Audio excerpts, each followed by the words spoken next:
I'm not saying that we trust the Americans all the time. For example, I think any Indian establishment would be very wary of trusting America vis-a-vis its role in Afghanistan and Pakistan and some other parts of the world.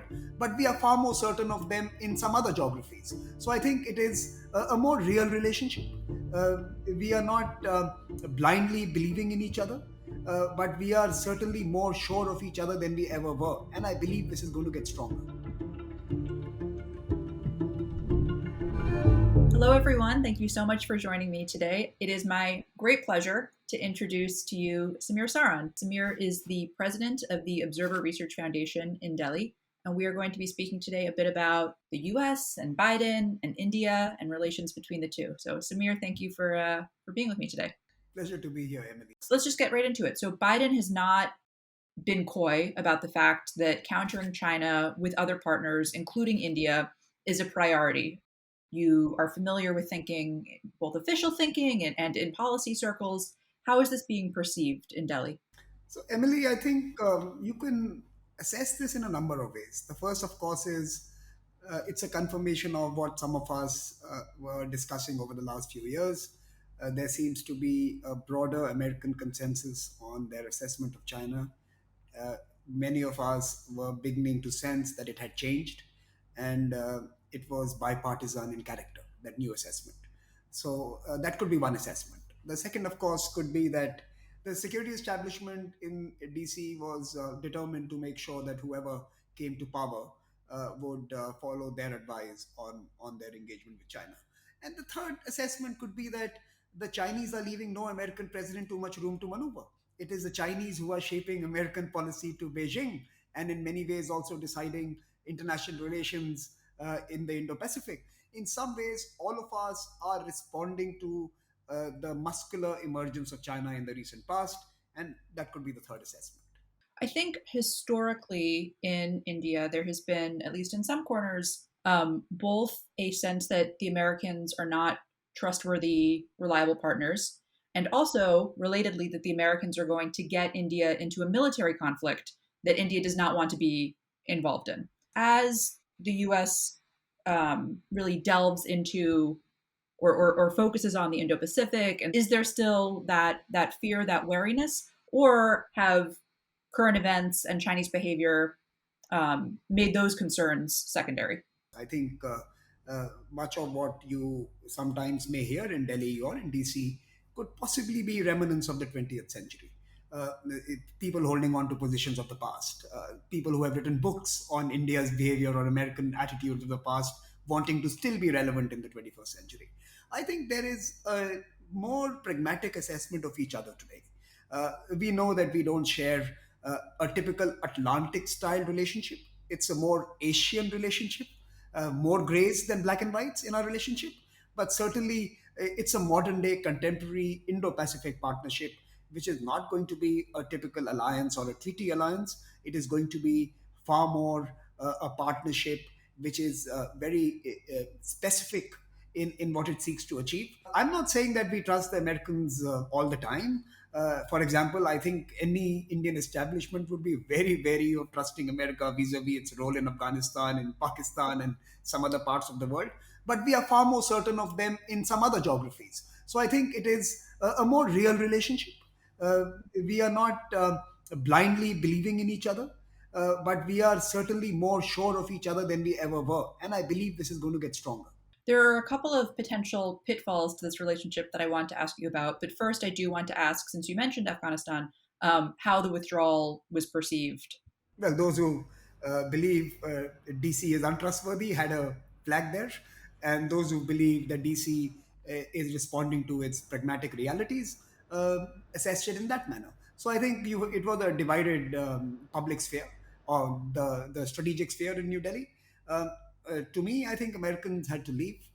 Could they have left better? I think all of us would agree yes. It was a bit of a messy withdrawal. I don't think any amount of spin can change that. We could have done better, and we could have been consulted.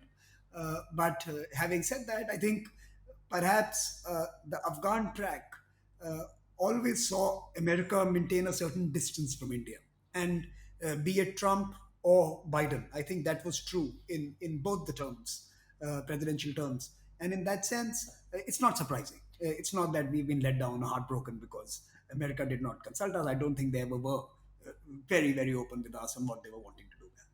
What do you think of the tone that President Biden and Vice President Harris have taken toward Modi and to other Indian officials so far? Has it been appropriate? Has it have they not raised enough concerns? Have they been too condescending? You know, I think both our countries are mature enough to appreciate that we have domestic constituencies who listen to us even as we engage in foreign policy. And I think most of us would agree that there has hardly been an interruption despite the change of presidencies. I sense the importance of each other and the warmth in the bilateral remains largely similar. So the other, not elephant, but let's call it bear in the room, is Russia. Um, it does not actually seem to me that the close India Russia relationship is proving an impediment to the U.S. India relationship, despite concerns in a variety of corners that it would. Right? It sort of seems that the U.S. has decided to appreciate the fact that India has this other relationship. Um, and India has clearly not let its relationship with Russia stop it from becoming closer to Washington. But what is your read on this part of the issue? Russia punches far above its weight in terms of global affairs, be it the Middle East, be it Afghanistan, be it even the Indo Pacific in the future.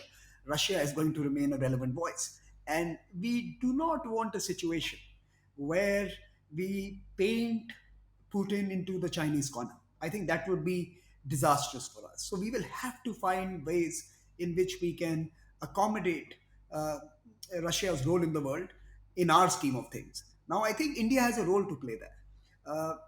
We have established over the last decade, a decade and a half, with our American partners, that our relationship with them is independent of what we do with Russia. I think that is now visible to all in DC. We have not let that come in the way of being more bold, more ambitious, more forward looking with our American partners. And I think that should give us uh, a space to perhaps now get into a more nuanced conversation with America to ensure that we allow Putin the room to maneuver when he deals with Xi. Now, I think a stronger Russia India relationship, a growing Indian market for Russian exports, economic partnership with Russia, between Russia and India, and a growing economic partnership between Europe and America would allow Putin not to become too fixated on Beijing as the resolution for his challenges. And I think that's an opportunity as well. We need to have that conversation.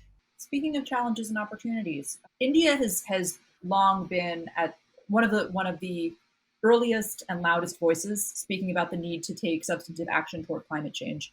Is there a sense in Delhi that the United States is not carrying its weight on this issue? We were actually quite proud of being the global trade union on climate debates. We were the global opposition leader. We don't want an agreement unless you do X, Y, Z. We will not move forward unless you give us X, Y, Z. You know, we have been strong proponents of justice, equity, and action by rich countries, and I don't think that is going to disappear. But even as we do that, India has built a market case for its own green transitions. And if you see the exponential growth in our renewable energy installations in India and our ambitions to reach a very large share of our future power landscape through renewables, tells you that there is an economic case, a market case, entrepreneurial case, and a recognition that our economic growth, jobs, and our future development trajectory would be served by going green. So I think from the US, India would look to one big uh, uh, partnership possibility, and that would be to work together and create a new framework that would catalyze trillions of dollars of green capital to flow into green projects. And we are not talking about aid or grant. We are talking about commercial capital from banks, from funds, from instruments. We are talking about creating a whole new green financial ecosystem that can cater to what people suggest is the $2 to $3 trillion green capital requirement of India in this coming decade. And that could also reach some of the other emerging geographies that desperately need infrastructure investments and development capital. So I think that is one big area where India and US can partner. I think there might be some who look at India's rhetoric on climate change and on current levels of pollution in India and say, well, wait a minute, like there's a gap here. And I don't think anybody in India would deny that there is a gap between where you want to go and where you are. How does that gap close? The gap closes like it was closed in New York and London by more advanced, cleaner, greener systems. So we are going to have to go through that decade of pain, and we could shorten the period by accelerating our transitions, and that acceleration is dependent on the financial flows we are able to attract to move into these cleaner and greener projects, and that will allow us to retire some of our very high emitting industries and energy plants. Last question for you. So you and I last saw each other over a year and a half ago when I had to flee ORF in Delhi because to get back to Washington because of the pandemic, which I don't think either of us thought would still be ongoing. It is. What do you think, either for India and the US and relations between the two, or for India itself, has been learned in that time because of the pandemic?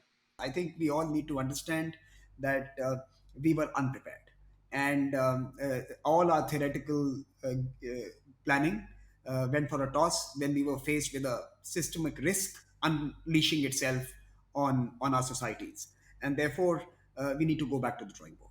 That's the first lesson, that we don't know how to respond to a global crisis. The second lesson is that if climate change is going to unleash far bigger forces, then we should act now. I think that's as a follow up to the first lesson. On New Delhi, I think for us there were two shades which were quite visible in our experience with the pandemic so far.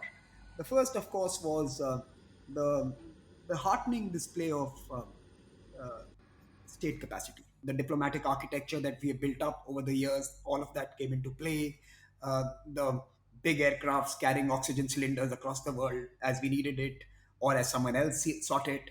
You saw that large capacity, but we also saw important need to invest in the state capabilities. Once we get the oxygen cylinder to our shores, can we take it to the bed in the hospital? And I think so. I think it also taught, certainly India, but I think many parts of the world, the need to invest in certain specific kind of infrastructure that is more human centric. While we were able to create the shock and awe of big movements of material and equipment, many of us still need to invest in the last mile infrastructure that serves the individual. So an individual first infrastructure plan for the future becomes something that we need to think about. And guess what? It is absolutely consistent with the sustainable development goals that we all want to achieve, and consistent with the green transitions that we are embarking on. So the new infrastructure and SDGs should ensure that we place the human well-being at the heart of it. And I think that's the main lesson from the pandemic so far. But like you said, it's not over yet. I think any conversation on the U.S. and India that brings it back to the human is it's a fitting end to end with a call for humility, action, and to focus on humanity. So I will leave it there. Samir Saran, thank you again. Thank you, Emily, and stay well.